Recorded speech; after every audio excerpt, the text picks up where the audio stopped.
Assalamu alaikum. Wa alaikum salam. Jamani, poleni kwanza kwa kuwaeka na poleni kwa usumbufu, lakini hunu usumbufu ndio kutafuta mazao mema ya baadaye.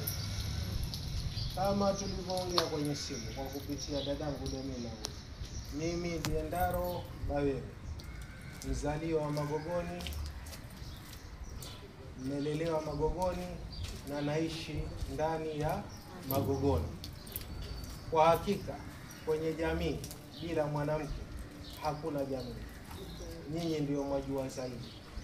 Na mwanamke ukitaka kufanikiwa ni umshike mkono. Sasa mimi naomba unishike mikono miwili. Sina ujanja. Mipango ipo. Na kuna mengi sana ya kufanya. Magogoni na matatizo mengi sana. Lakini tuanzie hapa kwenye uongozi. Bila kurekebisha hapa, kwa hakika hapana uongozi. Kuna mifumo thabiti. Huyu dada yetu yaijua, ambayo kwamba tumeiweka. Yaani nyinyi mkija mkimuona Ndaro amekalia kiti, mjue Domina yuko ubavuni. Na huyu ndiye atakayekuwa anaeleza ya kweli. Mwanamke haishiwi jambo.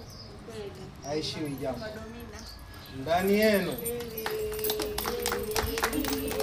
Ndani yenu kuna masingle mother. Ndani yenu kuna wajane na watoto. Na hii mji yetu hii ina mambo mingi sana. Yaani ukalea mtoto mpaka mkua iwajielewa, shukuru Mungu sana ndani ya Kisauni. Kisauni yatisha. Lakini yote kwa sababu kwa kupuuza kwa uongozi.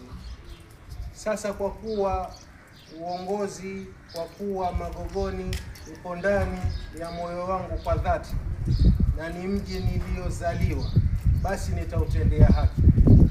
Mimi nawaombeni jamani, nisiopotezee muda.